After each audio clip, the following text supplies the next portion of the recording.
বাস্তবে আমাদের পৃথিবীতে এখনও এমন কিছু জিনিস রয়েছে যেগুলির রহস্য উন্মোচন করা এখনও বিজ্ঞানীদের পক্ষে সম্ভব হয়নি।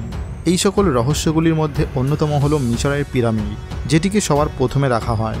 তবে আপনি কি কখনো ইস্টার আইল্যান্ডে উপস্থিত সারিবদ্ধভাবে দাঁড়িয়ে থাকা এই সকল মূর্তির বিষয় শুনেছেন? হয়তো আপনাদের মধ্যে অনেকেই কম বেশি শুনেছেন। এতটা বড় সাইজের মূর্তি কে কীভাবে এবং কেন তৈরি করেছে সেটা আমাদের পক্ষে বোঝাটা খুব কঠিন কাজ। যদিও বা বিগত বছরের পর বছর ধরে গবেষণার মাধ্যমে এই সকল ইস্টার আইল্যান্ডে উপস্থিত মূর্তির বিষয়ে কিছু তথ্য সংগ্রহ করা সম্ভব হয়েছে। আজকের এই ভিডিওতে আমরা এই সকল মূর্তির পিছনে থাকা রহস্যগুলিকে জানার চেষ্টা করব, তাই ভিডিওটি শেষ পর্যন্ত দেখতে থাকুন। সাউথ আফ্রিকার মহাদেশে চিলি নামক একটি দেশ রয়েছে। এই দেশটির উপকূল অঞ্চল ইস্টার আইল্যান্ডের সবথেকে কাছাকাছি রয়েছে, কিন্তু চিলি দেশ থেকে এই আইল্যান্ডের দূরত্ব ৩,৫০০ কিলোমিটার। অর্থাৎ আমরা চিলি দেশ থেকে যদি এই ইস্টার আইল্যান্ডে যাওয়ার চেষ্টা করি তাহলে এক্ষেত্রে আমাদের উড়োজাহাজের সাহায্য নিতে হবে, অথবা কোনো বড় মাপের জলজাহাজের সাহায্য নেওয়া যেতে পারে। আজ থেকে প্রায় ৩০০ বছর আগে অর্থাৎ ১৭০০ সালে একজন সামুদ্রিক অনুসন্ধানকারী জ্যাকব রগবিন সমুদ্রে বিচরণ করা অবস্থায় এই দ্বীপটির খোঁজ পায়। এই অনুসন্ধানকারীর কাছে খুব ভালো এবং বড় জাহাজ ছিল না। সমুদ্রের বড় বড় ঢেউকে পার করে অনেক কষ্ট করে ইস্টার আইল্যান্ড দ্বীপটিতে গিয়ে পৌঁছায়। কোনো অজানা দ্বীপ হিসেবে এই স্থানটিতে গিয়ে পৌঁছে জ্যাকব খুবই খুশি হয়েছিলেন। তবে তার এই আনন্দ খুব তাড়াতাড়ি ভয়ে পরিণত হয়, কারণ এই দ্বীপটিতে পরস্পর সারিবদ্ধভাবে অনেকগুলি বড় বড় সাইজের মূর্তি দেখতে পায়। এই মূর্তিগুলি সমুদ্রের বিপরীত দিকে মুখ করে সারিবদ্ধভাবে দাঁড়িয়েছিল, আর এগুলির মুখের আকৃতি কিছুটা মানুষের মতো ছিল। এই অনুসন্ধানকারী যখন দ্বীপে পৌঁছায় তখন ধীরে ধীরে চারিদিকে দেখতে শুরু করে। তারপর তিনি ওই দ্বীপের মধ্যে আরও অনেকগুলি মূর্তি দেখতে পান। এই সব কিছু দেখে সে ভাবতে শুরু করে এই দ্বীপটি কোনো দৈত্য আকৃতির মূর্তিশিল্পীর ঘর, কারণ এখানে থাকা মূর্তিগুলি ছিল প্রায় ৭০ ফুট উচ্চতা বিশিষ্ট এবং কিছু মূর্তি প্রায় ৪০টি হাতির সমান ওজনের ছিল। আজ থেকে বহু বছর আগে কোনো রকম মডার্ন ইকুইপমেন্ট ছাড়া এতটা বড় সাইজের মূর্তিগুলিকে তৈরি করা প্রায় অসম্ভব ছিলই বলা যেতে পারে। তবে অল্প কিছু সময়ের মধ্যেই জ্যাকবের সাক্ষাৎ এই দ্বীপটিতে অবস্থিত কতগুলি মানুষের সাথে হয়ে যায়। এই মানুষগুলিকে দেখার পর জ্যাকব অনেকটা স্বস্তি অনুভব করে। সবথেকে আশ্চর্যের বিষয় হলো যে সেখানে বসবাসকারী মানুষগুলি এই মূর্তিগুলির ব্যাপারে কিছুই জানতো না, কিন্তু এই মানুষগুলি খুবই ভালো ছিল, কারণ তারা জ্যাকবের খারাপ অবস্থা বুঝতে পেরে তাকে সাহায্য করে, তাকে খাবার খেতে দেয়। জ্যাকব যখন এই আদিবাসীদের মূর্তির বিষয়ে জিজ্ঞাসা করে তখন তারা মন্তব্য করে এই মূর্তির ব্যাপারে তারা কিছুই জানে না, বরং তারা যখন এই আইল্যান্ডে এসে পৌঁছায় তখন থেকেই তারা এই মূর্তিগুলিকে দেখে আসছে, এমনটাই এই মানুষগুলো জানিয়েছেন। পরবর্তীতে জ্যাকব যখন ইউরোপ ফিরে আসেন তখন এই গল্পগুলি সে সকল মানুষের সাথে শেয়ার করেন। তার মুখ থেকে এই কথাগুলি শুনে প্রত্যেকটা অনুসন্ধানকারী ইস্টার আইল্যান্ডের দিকে যাত্রা শুরু করেন। তারপর এই মূর্তিগুলি নিয়ে বিভিন্ন ধরনের গবেষণা শুরু হয়। এই মূর্তিগুলির আকার আয়তন বিভিন্ন রকমের ছিল, কারোর দাড়ি বড় তো কারোর নাক বড়, কারোর চোখ আছে তো কারোর চোখ নেই। প্রথমে তো মনে করা হয় যে এই মূর্তিগুলি লক্ষ লক্ষ বছর পুরানো এবং যারা এই মূর্তিগুলিকে বানিয়েছিল তারা অনেক বেশি শক্তিশালী ছিল।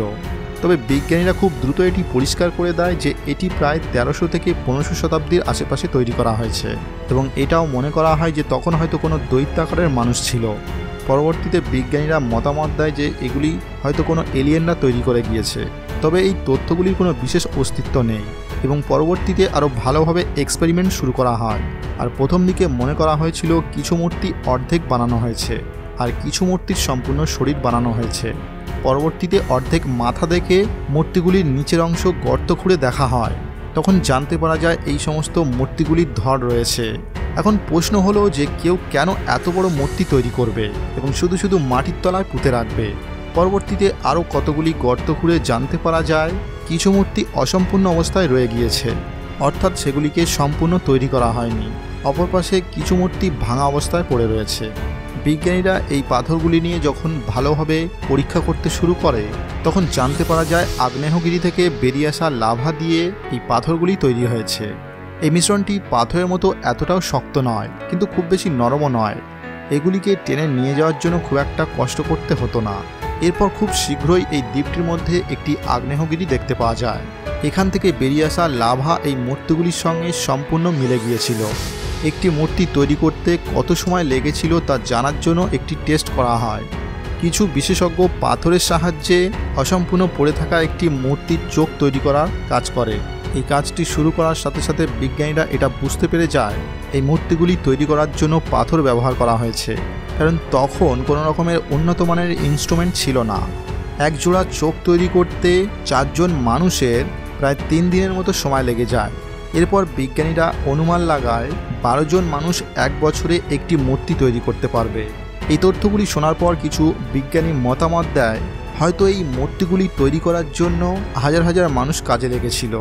তবে এখানে একটা প্রশ্ন থেকেই যায়, প্রায় 40টি হাতির সমতুল্য ওজনের এই মূর্তিগুলি কিভাবে এক জায়গায় থেকে অন্য জায়গায় নিয়ে যাওয়া হতো?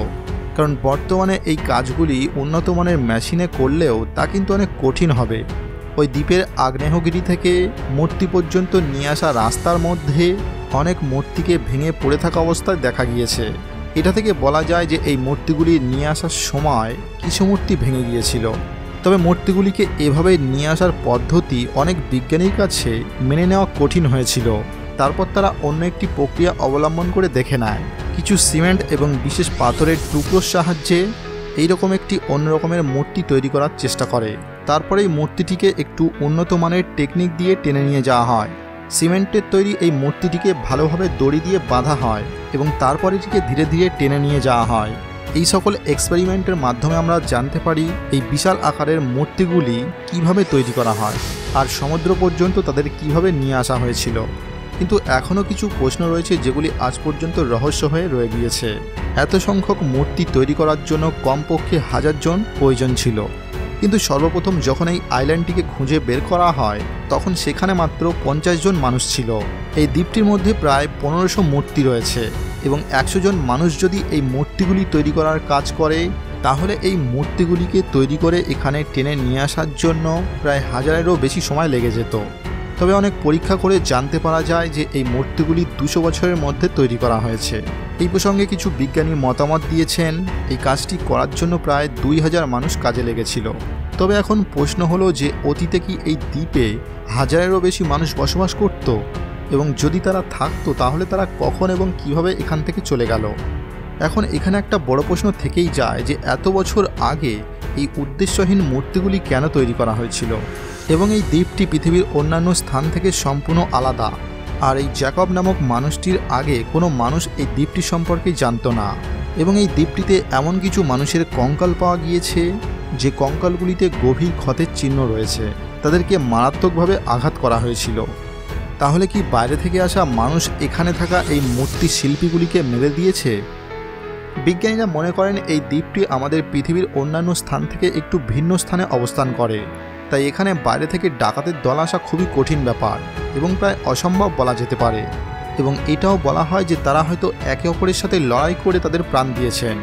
সত্যি বলতে এখানের প্রশ্নগুলির উত্তর খোঁজা খুবই কঠিন। এই দ্বীপটির মানুষ বড়ই রহস্যময়, আর এই রহস্যময় মূর্তিগুলির সম্পর্কে কোনো রকমের তথ্যপূর্ণ সমাধান পাওয়া যায়নি, এবং ভবিষ্যতে এই রহস্যের সমাধান হবে কিনা তা বলাও খুব কঠিন। আপনারা এ বিষয়ে কী মনে করেন আমাদের কমেন্ট করে জানাতে পারেন। ভিডিওটি ভালো লাগলে লাইক ও শেয়ার করতে পারেন এবং আমাদের চ্যানেলটি সাবস্ক্রাইব করে আমাদের সাথে থাকবেন। দেখা হবে পরবর্তী ভিডিওর সাথে।